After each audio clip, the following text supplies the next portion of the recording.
Yeah, you already starting, Elijah.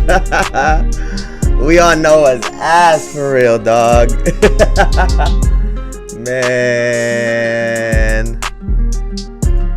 Hey, what's good? How's everybody doing, man? How's everybody doing? Happy Monday, y'all. Happy Monday, man. Welcome.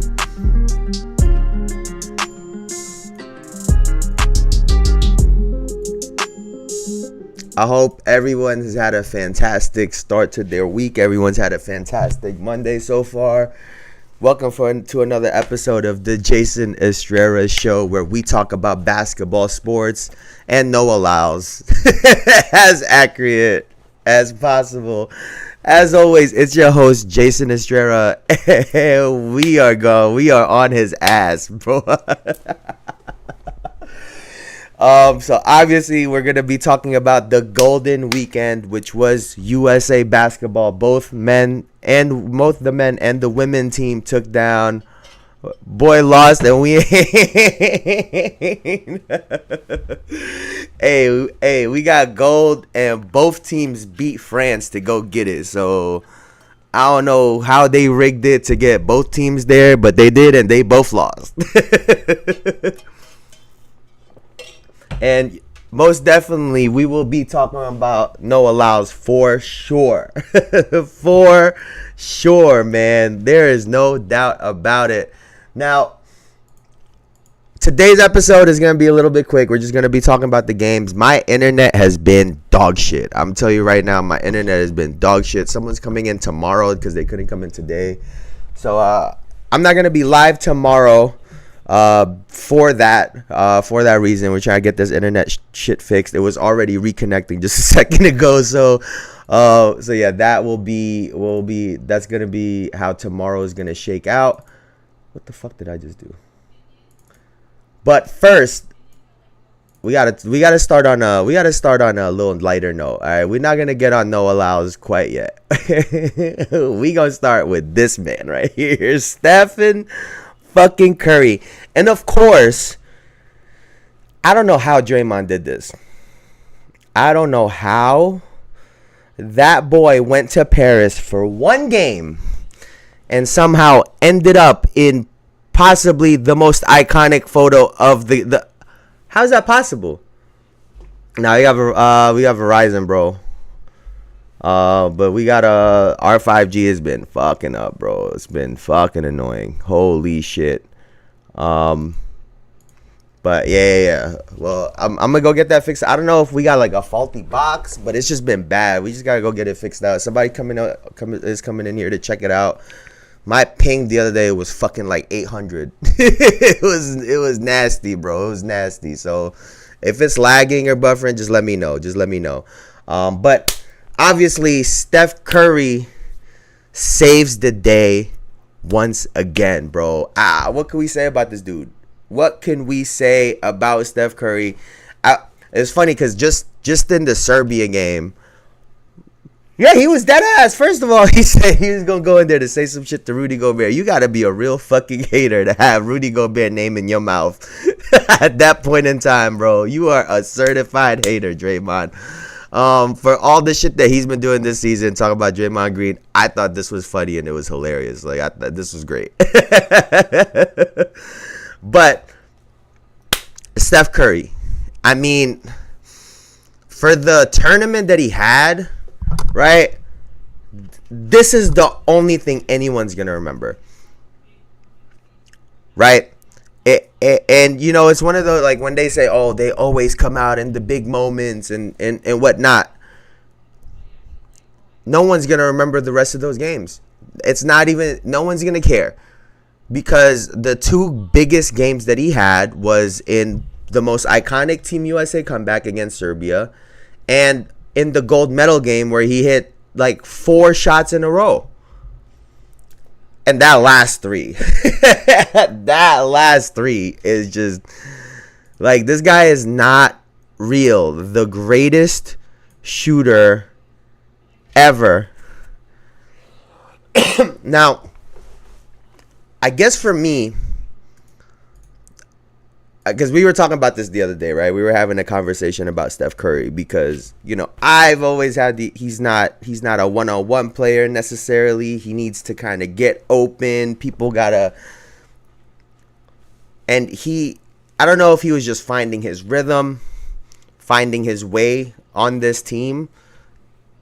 It seemed like when he finally decided to get the ball in his hand more and start playing around with the ball is when he finally found rhythm, right? We've talked about rhythm. It's important, right? People find it in different ways. And maybe he had to dribble the ball a couple times and get his swag right? Because whatever he did, he pulled through in a big way.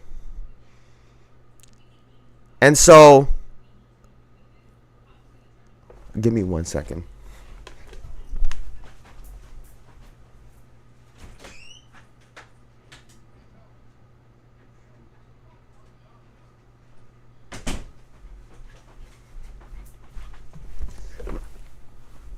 And so,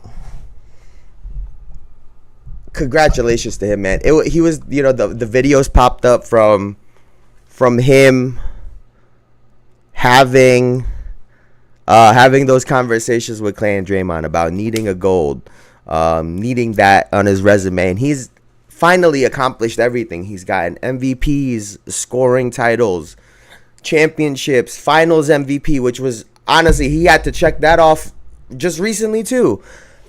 So Steph has accomplished everything possible.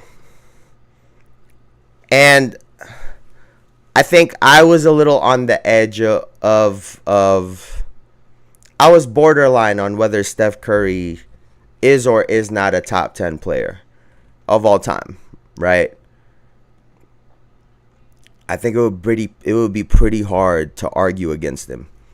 I'm not going to lie to you, because when the game called for someone to do something, he was there. And he showed up in a big way. Any other player could have stepped up. Anyone else could have found their rhythm. Anyone else. Like I was saying, everyone on that team is fully capable of winning a game on their own. So anyone could have gotten hot. But he did. And what do I keep saying? Cream rises to the top. And when shit hit the fan, he had to go and get us there. So shout out to Steph Curry. I think he's constantly proving just who the fuck he is. He is proven time and again. There was a time during the Warriors run where I never conceded that Steph was a better player than LeBron James. LeBron does so many things on the court, plus size. I've gotten into all of these things on just how I look at basketball, right? But the impact that Steph Curry has on a game. He's not a three-point shooter that needs to be shooting well to demand attention, right? He's not a three-point shooter that just stands there. He's constantly moving. He has the ball in it. He does so much and impacts the game in so many different ways. He stretches the floor out just by being there. A lot of things that don't show up on the stat sheet are things that Steph Curry impacts. How you have to strategize, the things that you have to do off of the pick. And then if you come up high and overextend, he's gonna backdoor you. It's such a simple tool in his arsenal, but he has it and he uses it a lot. So, one of the most impactful players ever, pound for pound. And I think all of those things together make him a top 10 player.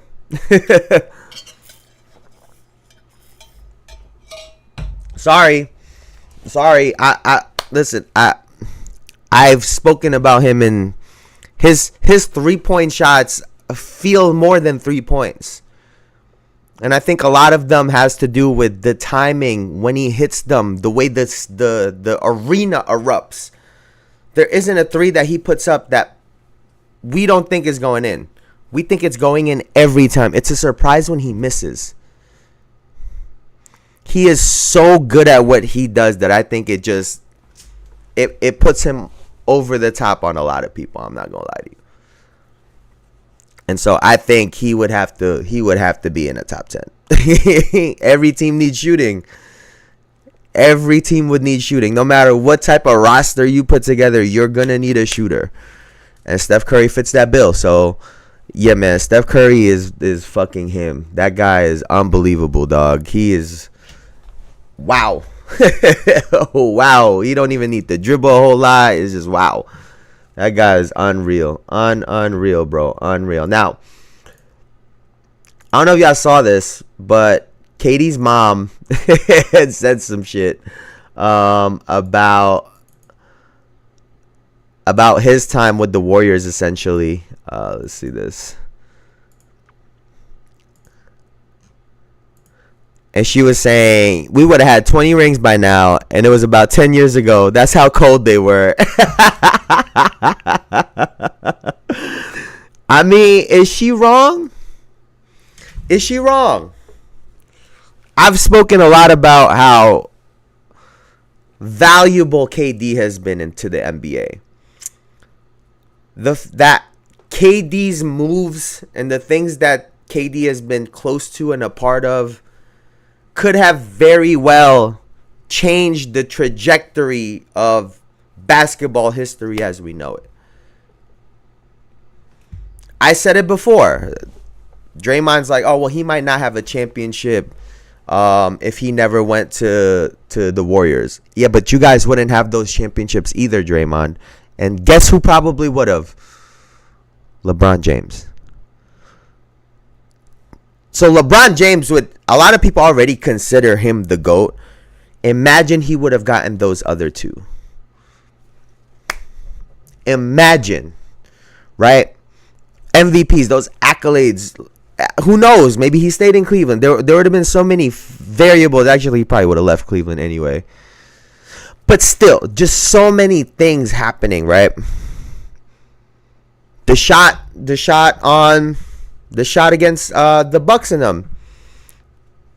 Good chance if he hits that shot, and if that was a three, and his big ass foot wasn't on the line, good chance the Nets go and win that championship, or at least Giannis doesn't win it, and now the narrative about Giannis changes. If KD wasn't injured against the Toronto Raptors,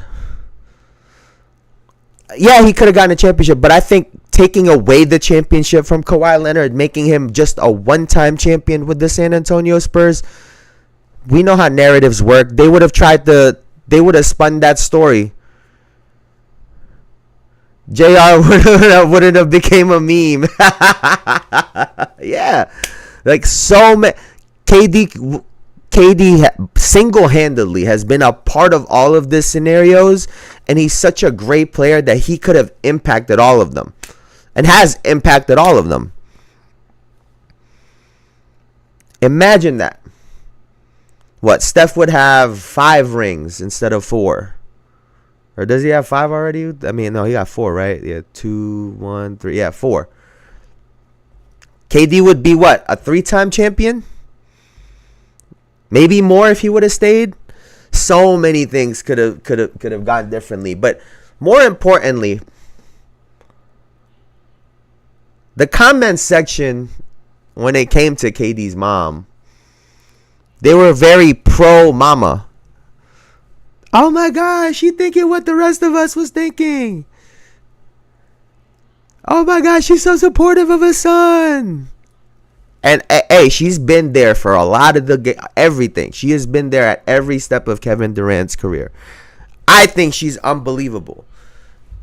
Kevin Durant called her the real MVP, and that wasn't some bullshit. That wasn't some, oh, let's just say it to be cute. No, that was real, because his mom is like that.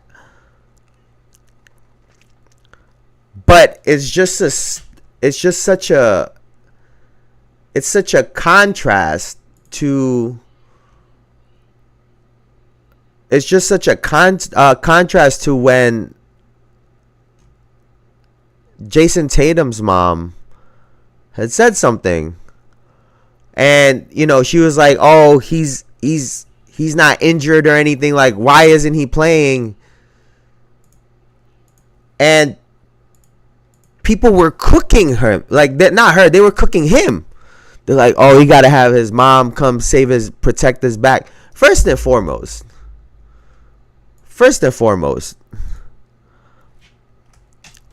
the fact that, let's do this real quick. All right, let's do this. Bam. Let me try to pull up the comments, actually.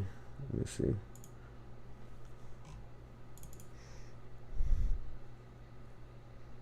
What the oh, here it is. So this is what JT's mom had to say. He's not injured, but if you find out what's going on, please let me know. Unacceptable and makes no sense. And people were riled up about this, like, for real. How's she supposed to feel about her kid playing in the Olympics? He should have some boundaries with his mother. They have a son-husband relationship, and it may be a reason he isn't married, but it's the only thing I can say about the two. But what is she supposed to say, though? It's not like he's Derek White in the NBA. This is Jayson fucking Tatum. I'm sure someone asked her, right? And what is the boundaries? He don't have a leash on his mom either. She's her own person. She's a grown woman. And she probably said this without him knowing. He probably hit her after, like, yo, mom. Like, I don't think he had any control over this quote. Oh, for KD. Oh. I mean, hey, man. He keeps saying that he just don't want to be married or don't want a girl. But there is, you know, the contrast in the response, I guess, is what my point is right now. People are shitting on JT and his mom because his mom is defending him. Like, that's a kid. I flew all the way to Paris to not watch my kid play. Yeah, facts. I agree. Yeah, we cleared that up. JT's mom said the correct thing. I'd be pissed too. Like, my family and I flew all the way over here. My son is a star in that. You're not playing him. Like I said before, it ain't about the minutes. It ain't about how many minutes. It ain't about. He's getting no burn. It's crazy. It's crazy to me. The women's did it flaw. Like, they played everyone. Only person that didn't play was old ass Diana Taurasi, and she knows it. She was here just to get gold. She wasn't there to play.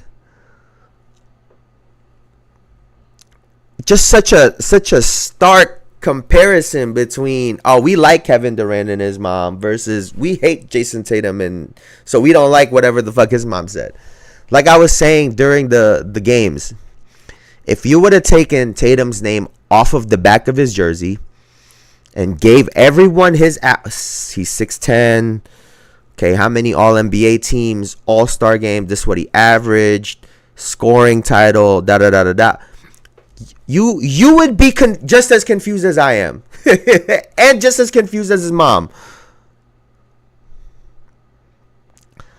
Only one person on that roster was the star of the championship team this past season. And that was Jayson Tatum. No disrespect to Drew Holiday and Derek White.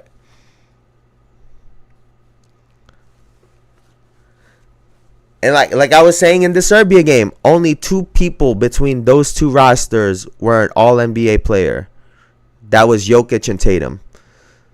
JT won a chip and is useful. Like, what else do you want him to do? Why even put him on the roster? Then Steve would throw him in random games, playing him legit minutes. It was just plain foolishness. And I forget who was talking about it that I was watching. Like, that don't make you feel good neither. Like, you don't play a game and then all of a sudden you start a game. It just looked like you throwing him a bone to make him feel better. That don't make him feel better neither. Nothing that has happened would make him feel better. And I think Steve Kerr has seen a lot of the backlash. That's why he went on and said he's probably not going to coach the next Olympics. Yeah, no shit. No shit. This guy led Team USA in scoring last Olympics and got like 3 DMPs. 4, like, what was the point? Like, somebody be like, oh, it's whatever, there's no room for him. He led the team in scoring in the last Olympics. What, the program don't feel like he, like, you guys don't give him some minutes just for playing hard last time? And he's gotten better since then?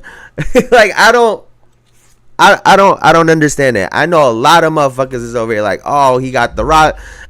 It's fine. Y'all just haters. The same way there's folks that hate on Bron. Y'all just Jason Tatum haters. He's like the new Bron now. Everyone hates him for breathing. So actually, it might actually mean that he's doing something right. Because everyone hates this dude. And listen, I think the copying shit is funny as fuck too. Him copying everyone in the fight, I think it's funny as fuck too. But we all have a friend that references every TV show, every movie line, and damn near don't put their own words together neither. Don't act like we haven't seen that friend. This guy just so happens to be 6'10" and plays basketball really fucking well. And all he's ever watched in his life is basketball. So it kind of makes sense.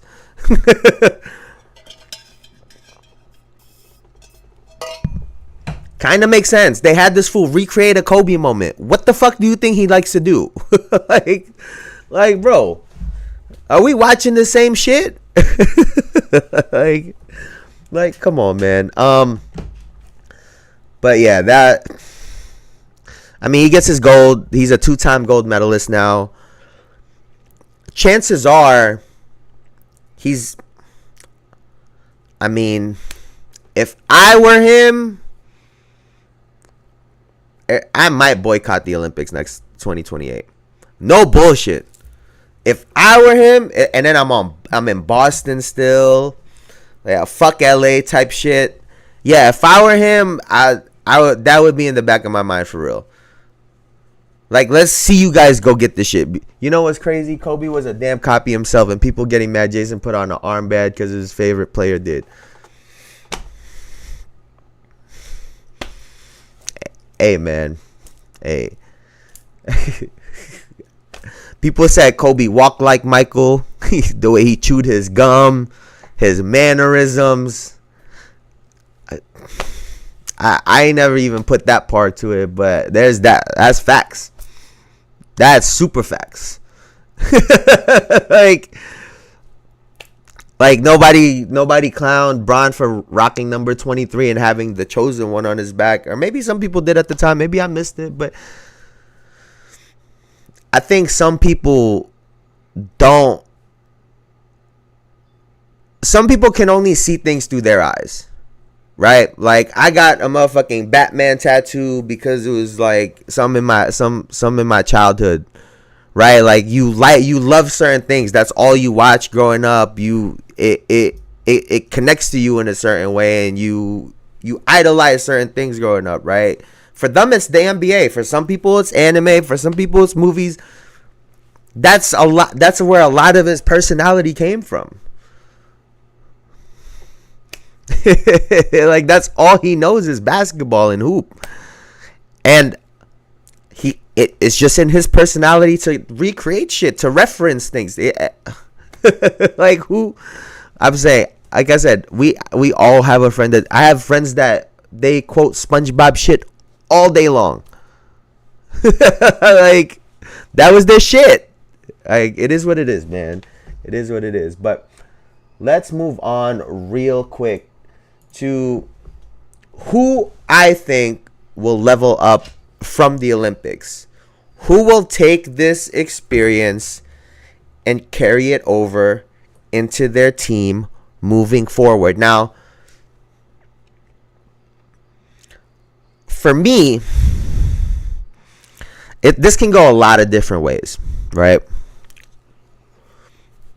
Excuse me. On one hand,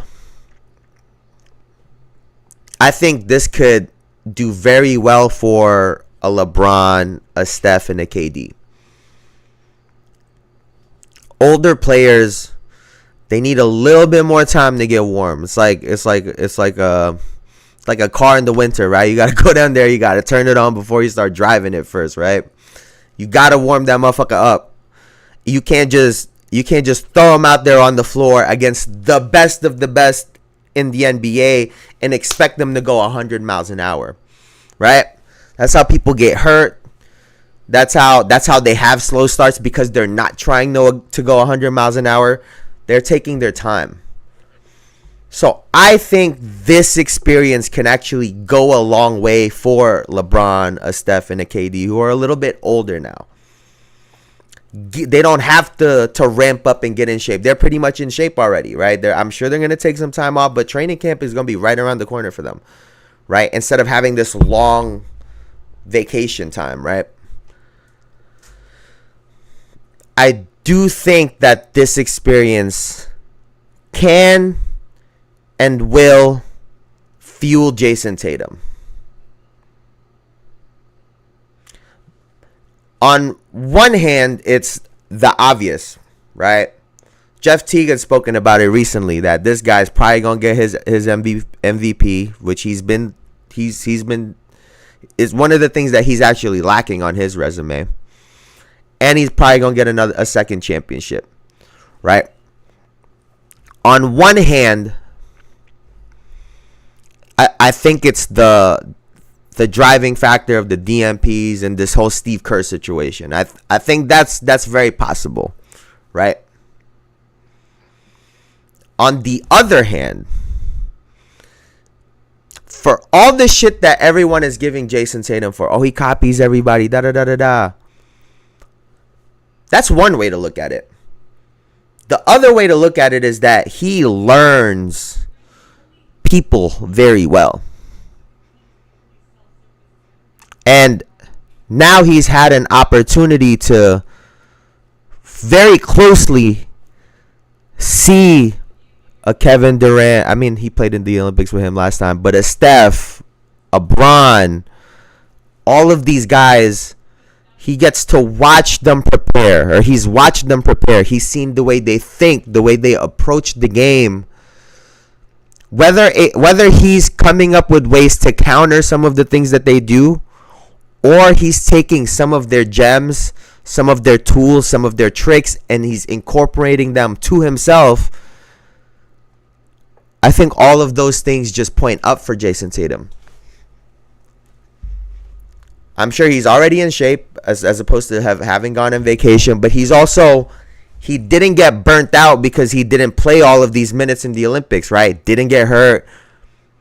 So he's in shape and he got to see all of these guys, and now he's driven. I'm sure he picked everyone's brains. I'm sure he's got a lot of information that he will now take back. and by the way, he had two other guys with him that could have been doing some reconnaissance too, in Drew Holiday and Derek White.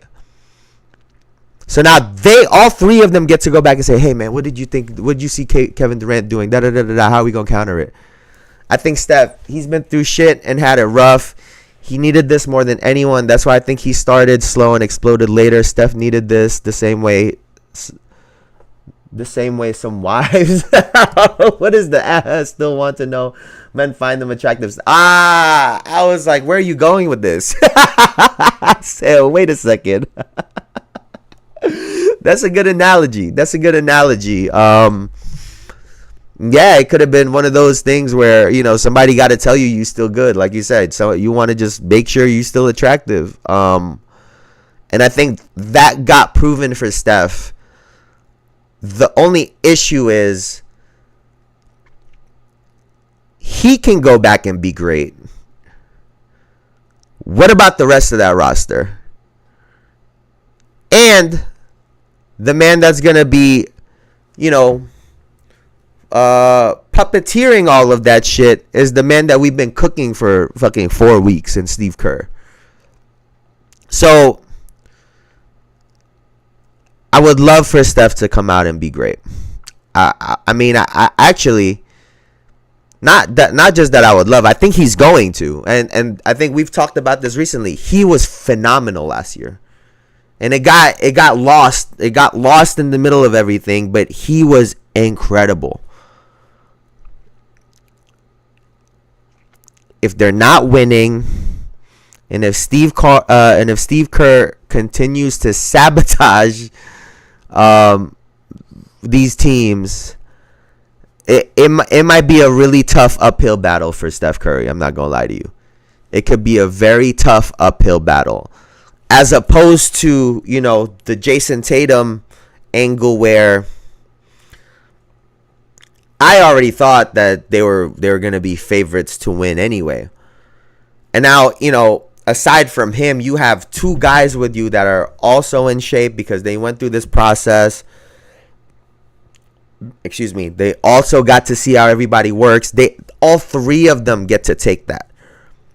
Right? And having a Drew Holiday and a Derek White there with him that probably feels for him. Right? They're probably looking at it the same way we are, where they're like, yo, this is the best motherfucker on our team and he not playing. Like, we gotta help boy out. We gotta help bro out. I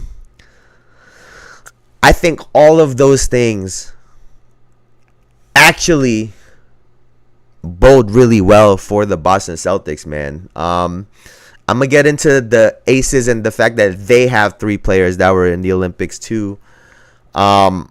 And the benefit that they could get from that. Hopefully this is his point where the patient man had enough and snaps. I would love a Revenge Tatum arc. The whole team should be slighted. Yeah, and then we could circle back around to the Jaylen Brown thing. This whole Celtics team has every right to want to go fuck shit up this coming season. They're starting with their 2 guys. The league tried to break them up and disrespected every single one in multiple ways. Yeah. Jayson Tatum and Jaylen Brown both have legitimate gripes now. And we have 2 guys that are, I think they've found synergy with each other. I think they have an understanding for one another. There is no bad blood or animosity or jealousy or whatnot. Imagine 2 guys that are on the same page, that are legitimately both gunning for the MVP. Let's just call it what the fuck it is, right? What does that look like? What does that look like? Drew don't have nothing to prove to anybody. Drew is gonna play his game. Derek White has gone bald, looking like Trevor from GTA. Like, what are we really about to see with this Boston Celtics team, man? Like, is it really scary hours? Is that what's about to take place? Because when you go down the line, right? Kevin Durant, I think this could help. But Kevin Durant, he's so even-keeled. He's never up or down. Kevin Durant is just Kevin Durant.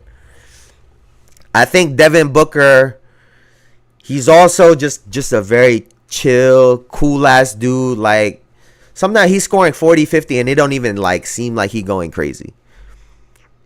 Right? So, I don't know how high or how low this is going to get them from this experience, right? DY finna retire with none, bro.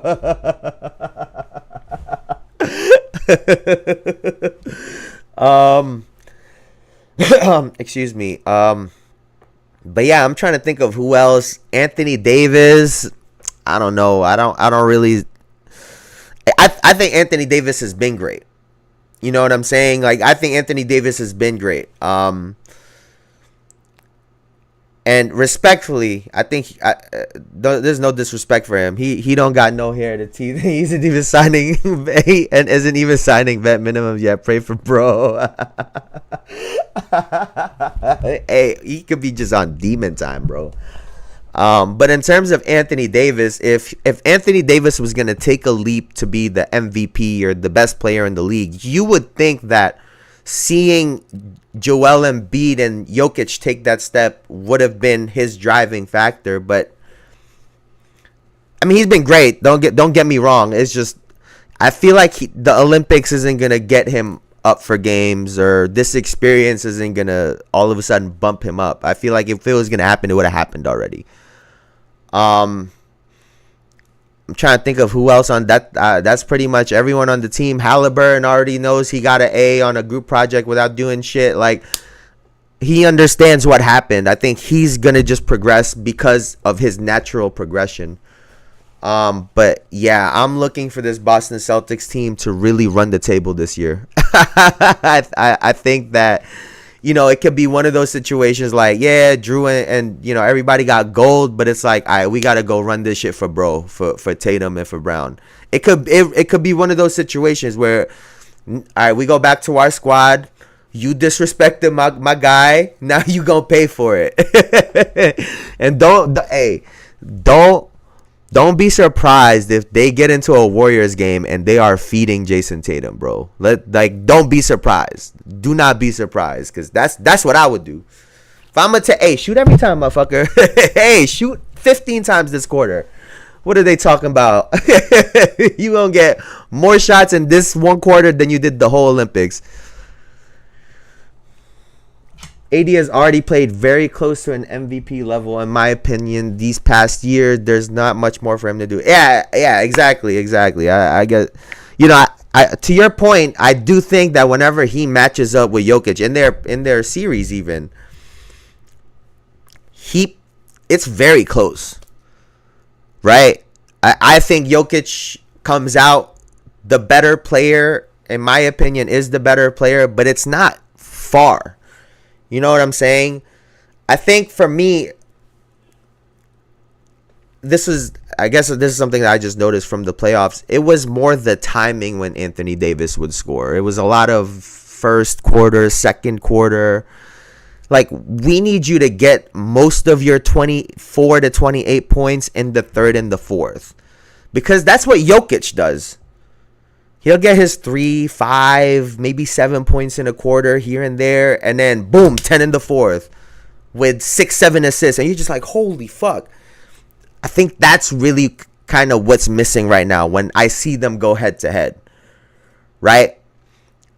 AD needs to be able to run offense through him in the later part of these games, and I think that's where we'll see more comparisons, because I think that's the switch that Joel Embiid has made. You know, Joel Embiid is dictating pace, dictating offense down the stretch of these games, and it's paid dividends, right? It's helped him out a whole lot. So I'm curious to see, like I said, who will level up. I think it's Jayson Tatum and them boys from Boston, man. I genuinely do. I think it's going to be a problem seeing them this year. It was going to be a problem anyway. This is just wow. Now we get to the topic, bro. Now we get to the topic. This motherfucker, man. Noah Lyles said, "You want me to do what? You want to invite me to an event for a man who has not even been to an NBA Finals." Noah Lyles was offended when Adidas invited him to an Anthony Edwards event last year. What the fuck did you think you would go get, bro? I think it's the reverse. Jokic got jumped on FIBA, Bron and AD gets jumped in the NBA. They get overwhelmed. They're tired by the end of games, and teams can adjust easier. That's possible. That is possible. Although I think Jokic doesn't go to two-man time till winning time. Oh, I guess. But I feel like that's just a simple fix of, like, you know, if you've ever heard the Kobe Doing Work documentary, right? He said in the doc, he can go and get this pull up, but he'd rather get an attempt for his teammates and save some of those shots for the third and fourth quarter. I think it could be a coach thing, but you can make that adjustment as a player, in my opinion. Right? That has to be a conscious effort that that Anthony Davis is gonna have to make. Right? Maybe his switch has to be, LeBron's getting a little bit older, right? We don't want to depend on him at the end. Let me try to get him going early. Let me try to get D'Lo going early. And then some of those one-on-one fading shots, I'll take those in the third and fourth quarter. But we'll see. We'll see. Like I said, I think it's the timing of when AD scores. You could be right too, right? That they just overwhelm him, but I think that's a switch that he can make. I think he can adjust that. He can adjust to that, right? Like him himself individually, it's possible. Now, this motherfucker, bro. Bro, I seen him race. I was rooting for bro because, like I said, man, like, I'm not a Bron fan, but we trying to get the same thing right now. Trying to get some goals for USA.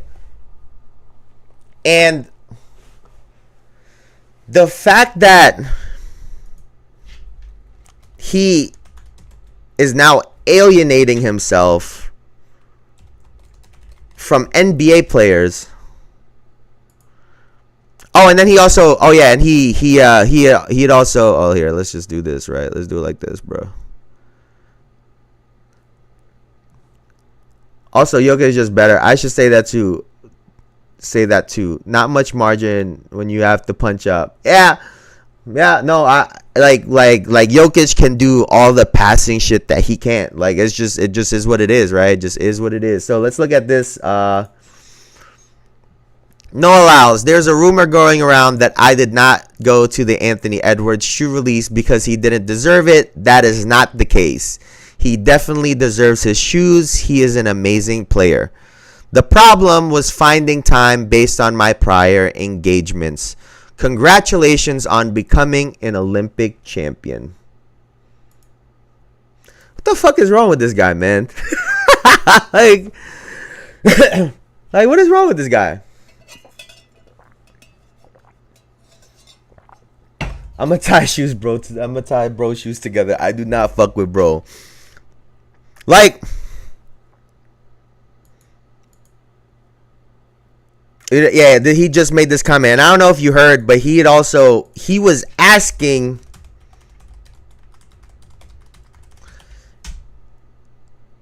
He was also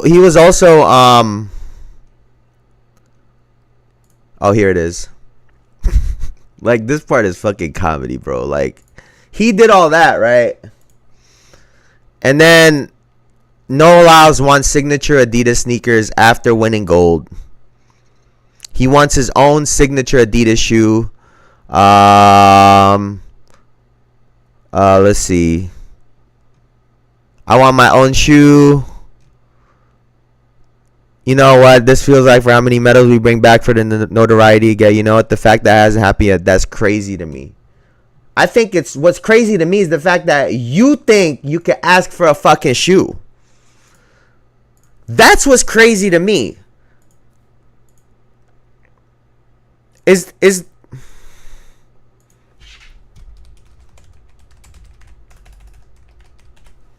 let me see, bro.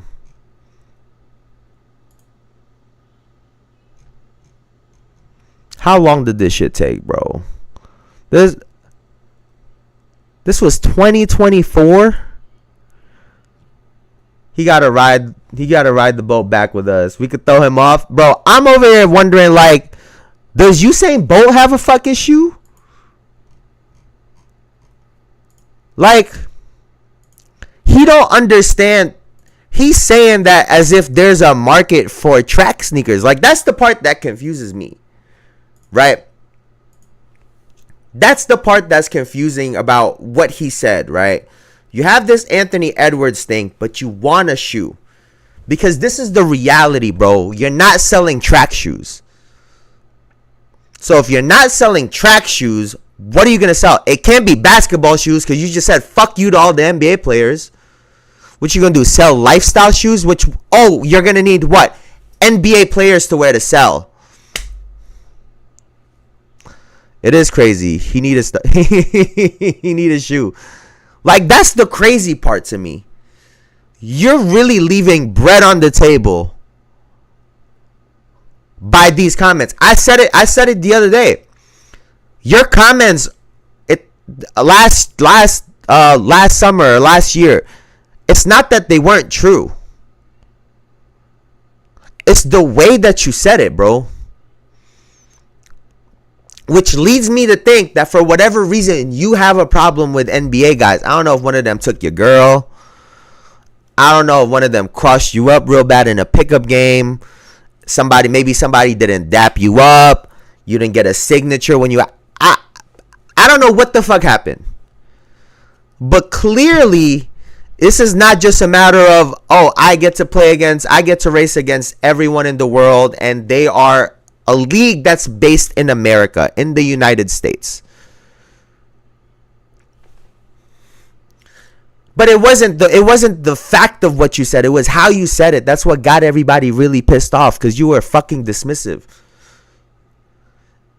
And then you say fuck off to this Anthony Edwards thing, which by the way, if you couldn't read the fucking room, Mr. Noah Lyles, he's the next guy for Adidas. If you wanted your own shoe, regardless of your prior engagements, it would have been in your best interest to show up at that event, because the Adidas guys, the shoe guys for Adidas, was going to be there. You didn't think about that, right? You didn't think it would have been important to show face for the next athlete that they're going to push.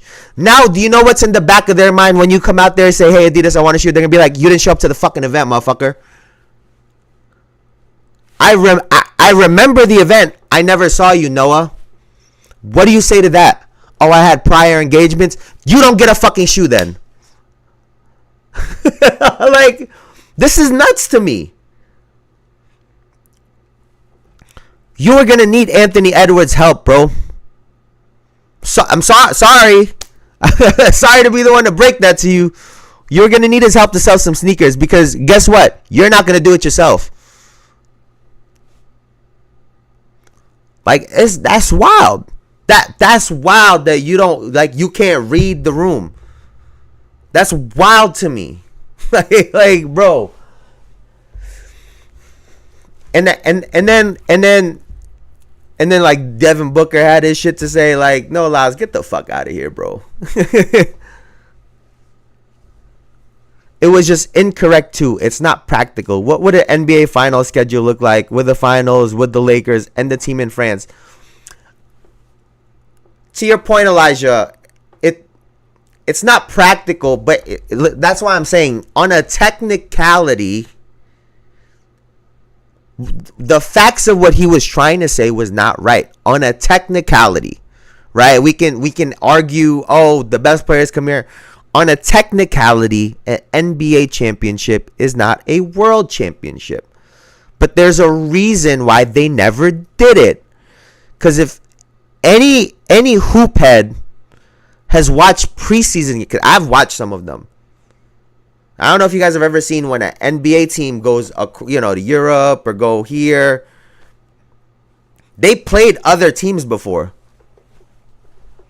Yeah.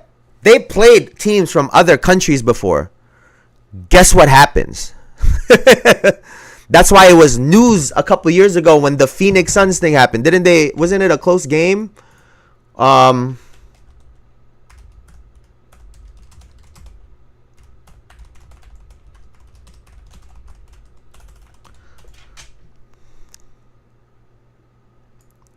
was that? Yeah, they lost to an Australian team. Right? You guys remember this? It was news because it never happens. It was news because typically it's a 40 fucking point lead the other way. There's a reason why two NBA teams go to Europe and they play each other. Like, what the fuck are we even talking about here? I've seen those games. They're not close. But this is why I love what Adam Silver has been doing. Adam Silver is for the money, but he's like, I got your back. Hey, I got my players back. Fuck is this Noah Lyles motherfucker talking about? I got y'all. We can run this.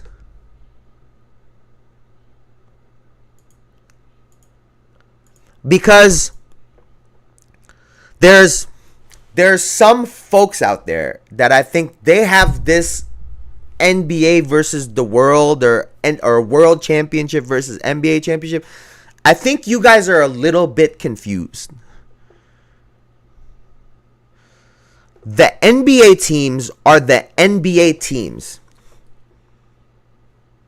Luka doesn't all of a sudden get to pick a team in Europe. Jokic don't get to pick a team in Europe. They're in the NBA. Let's see who won the Euro League.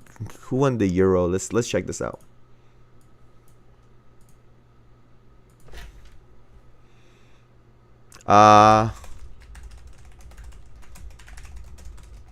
Who's the world champion from the? Let's see.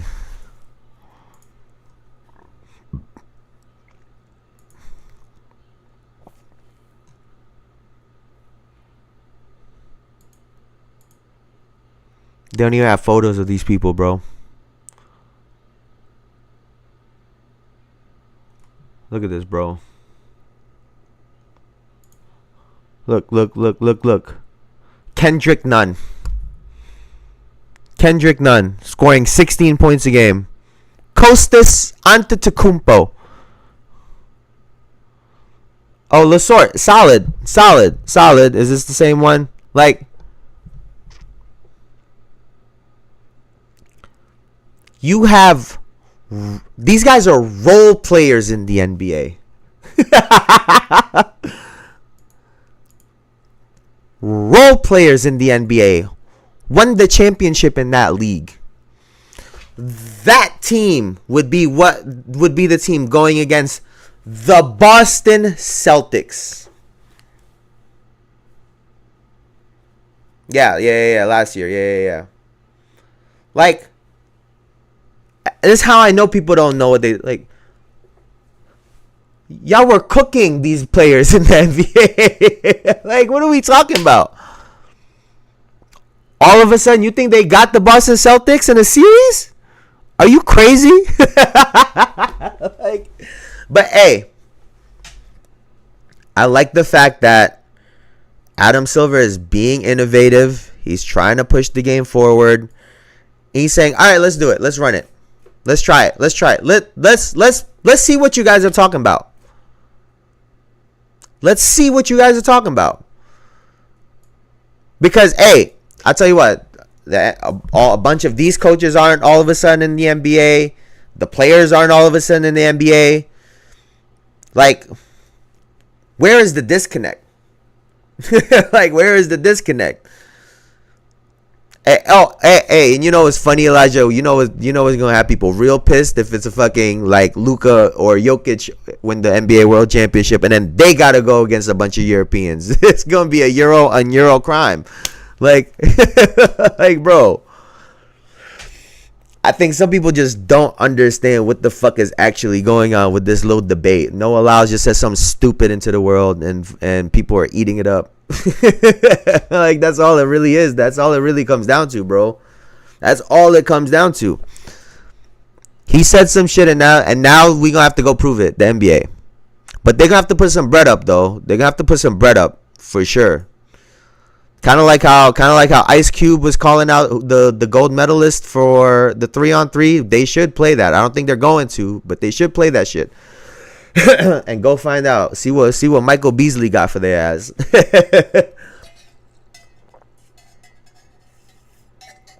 Like, bro. If they don't like the other American players, they're they're gonna love Michael Beasley. Michael Beasley gonna score 30 on them 3-on-3 guys and talk shit the whole time doing it and tell you all about it. They're gonna be like, why the fuck didn't these guys go into the Olympics? Now let us move on and talk about the women's USA team claiming their 8th straight gold. I mean, talk about dominance. Like, bro, that's going back 2020, 2016, 2012, 08, 04, 2000, 96, 92. 92. They have won golds every year since 1992, dog. Is that not crazy? Like, that's nuts. Like, what? You know, it was a 1-point victory, but like I've been saying it the whole time. I think these referees were fucking dog shit. Sorry. I think they were dog shit. Like, they let so much go. The team just couldn't find any rhythm. That was one of the discussion topics I had for the offseason. Who would you want to see in a big three, and who would be the most entertaining? Current players, like in the NBA?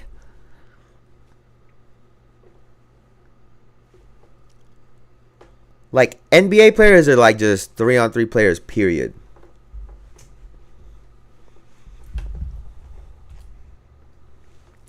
I think that'd be pretty easy for me. I'm not gonna lie to you. I think that'd be really easy.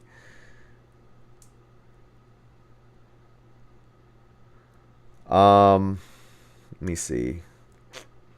Well, I already got one player in my head. 2 in the NBA. Kevin Durant's got to be on there. There's no way you don't put Kevin Durant. There's absolutely no way you don't put Kevin Durant.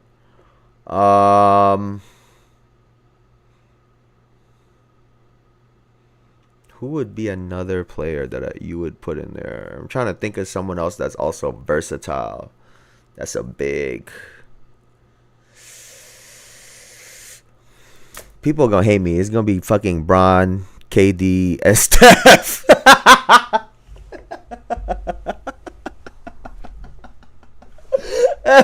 Them 3 cover all the bases. Those 3 players literally cover all the bases. Maybe you put like a, I don't know, maybe an Anthony Edwards instead of a Steph Curry, just for size and some defense. I don't know. But KD would be a lock for me. You would have to put Kevin Durant in there. Trying to think of who else is like a big guard. Who's a big guard? Oh, actually, I don't know if I put just Jalen Brunson. Maybe I'll put Jalen Brunson because he could tough out a victory. He could tough out a win. Maybe like a KD, Jalen Brunson, and like who's like a big kind of Bam, maybe. I'm trying to think of guys that aren't on the Olympic team right now.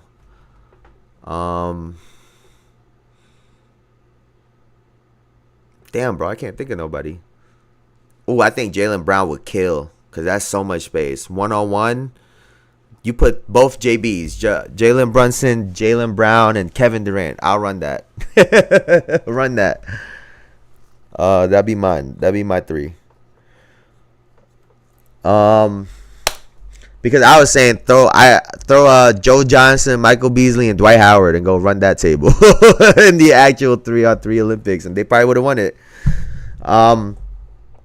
But straight dominance for the women's side. I know that the last game was tight and it was a 1-point victory. They could have gone to overtime too if Homegirl would have just stepped back a little bit. And it could have made it for just a really exciting game. But still super exciting. I will say though, I'm gonna just move into this topic because I think this to me really is the conversation, right? A'ja Wilson wins the MVP. More importantly, she had two of her teammates there with her, and they played a big role in getting this gold. I'm gonna say Bones, Debo, Bobby Portis, Jaylen Brown for sure. I don't know who else though. All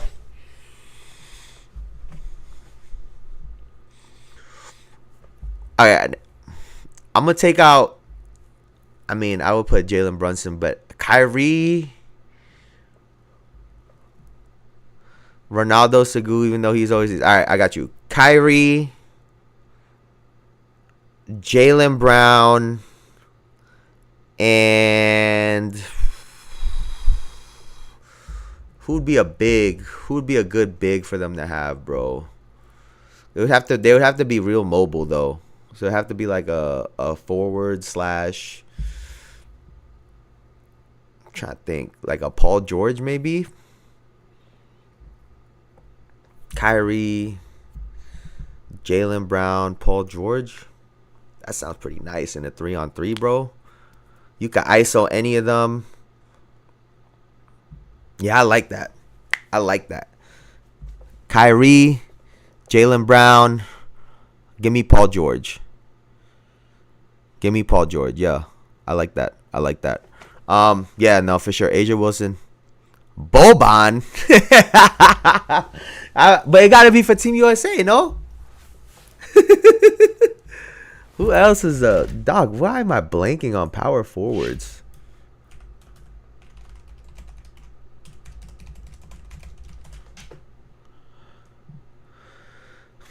Oh, yeah. Give me Paolo. No. Give me Paolo. Give me Paolo Banchero. Yeah. That's mine. Lock that shit in. Kyrie, Jaylen Brown, Paolo Banchero. Lock that in. Yeah. I'm big on that Paolo Banchero train. And he give you the youth. He give you some youth. Yeah, I like that.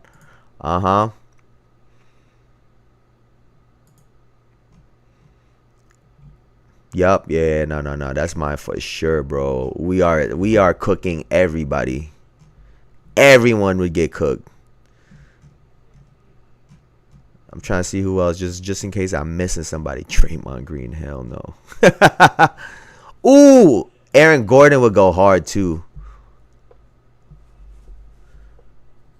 Oh, and big three after retirement. Oh, wait, I would love to see Kyrie in the big three after retirement. Actually, bro. Jaylen Brown too. Cause you need some ISO players, like, you know, cause there's so much space in a 3-on-3. Yeah. I run that same three, except Paolo they gonna have to wait for Paolo. You gotta go get some MVPs and rings in the league before you retire.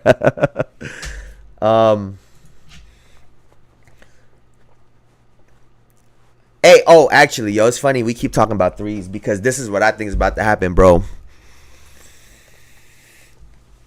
A'ja Wilson and the Aces are going to three-peat.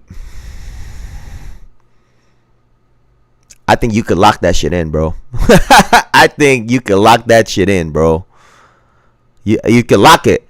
I mean, prior to the Olympic run, they already started playing well when Jackie Young got back.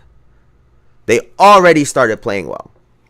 And because this is in the middle of their season, all they got is extra play. They got extra burn. They got extra playing time and good reps in. Especially for Jackie Young, who is coming back from an injury. I think that's the key part in this, right? She got great reps in that didn't hurt her team. She got to play herself back in shape. She got a buffer, bro. She literally got a buffer to come back and be healthy. And I think that goes a long way for a team that was already trying to three-peat. Now, obviously, There's gonna be Brianna Stewart and Sabrina on the other side. They both were on the Olympic team as well, and I'm sure that this is gonna go massive for them. I will say I did not love seeing Sabrina Ionescu bringing the ball up, and when they were pressuring her, they kept turning her, and she would go and make a turnover. If you turn her 3 times, I think she starts to panic with the ball a little bit. Kelsey Plum, on the other hand, is comfortable as a mug with that ball. She does not give a fuck. And so we saw Jackie Young have big moments. Asia Wilson obviously won MVP. Talk about confidence at a sky high. I think the Aces are prime candidates for that. They have their trio. Like I said, you are able to do some reconnaissance, right? It's not just you out there. You got 2 other teammates that were able to observe and watch what everyone else is doing. And now we get to go home and we get to put that shit in our notebook and into our bags. Right? So I think that goes a long way. They not only played big minutes, but they could have also done some studying and some homework while they were there.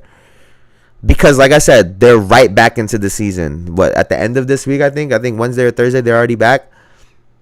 So, like I said, I think this will help them in a massive, massive way. Now I don't know if I have any. All right, I guess we'll talk about this real quick. This is the last part.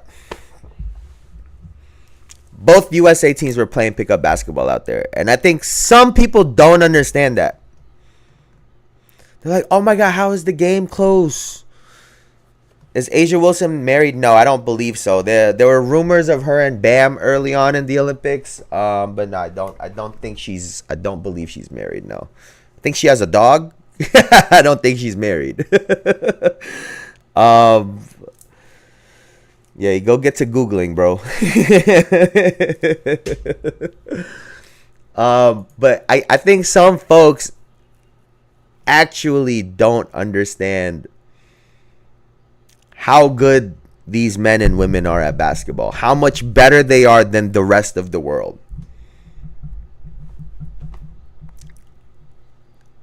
They're out there literally playing pickup. Kevin Durant confirmed it the other day. Right? They don't have enough time to actually put a whole bunch of set plays in. They don't. I'm sure they don't practice enough. They're not it's just not enough. And so they're going in there for the most part just freestyling. Just playing off of feel. I think, like I said, that's also why it took Steph some time to get into the swing of things, because his game, he really utilizes his movement off of the ball. If KD don't slide, I will.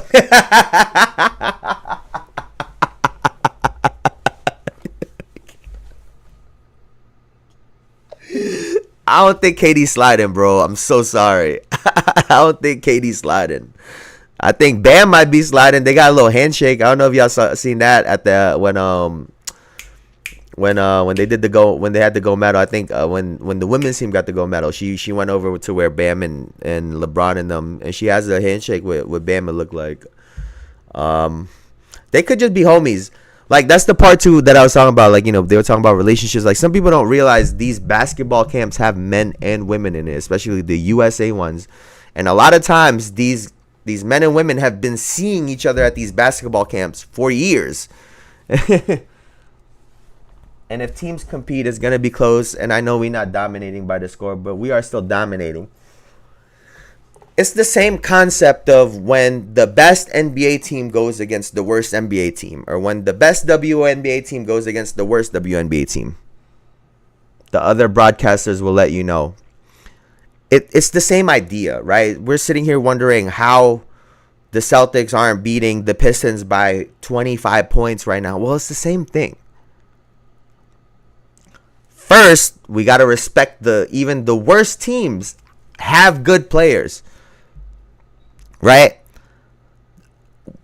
one of the telltale signs of a bad player is inconsistency. What does that mean? It's that sometimes they're gonna look great and sometimes they're gonna look like shit. If they so happen, hey chat, we get an exclusive interview. Don't even worry about it. I would love that. That shit would be lit.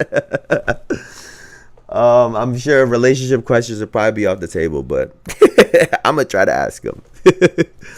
But some people don't understand that concept of like Serbia. The shots that Bogdan Bogdanovic was hitting. I don't give a fuck if who you are. You could have been Dennis Rodman. If he's hitting those kinds of shots, it don't fucking matter. And the time, like I keep saying, the timing when he was hitting them shots. Ibrahimovic for Serbia hitting massive shots. France. Yabusele was just on one.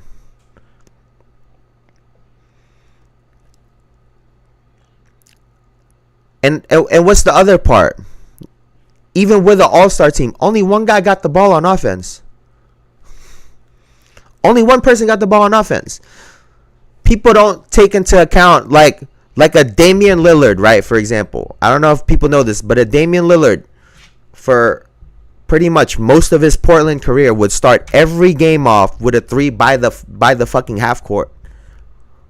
And then he gets to play. If you don't give him that, it throws shit off. It's like putting on the wrong socks at first if you got to go left and right. But casuals don't understand that part. That if you miss your first 3 to 5 shots as a star player in the NBA, you're not worried because you know you have 15 more shots. As opposed to in the Olympics where you're like, fuck, this might be all the shots I get. It's a totally different thing. And even with all of those things going against them, even with Steve Kerr putting this on max difficulty, they're still able to pull off these victories because they're so great. And ultimately,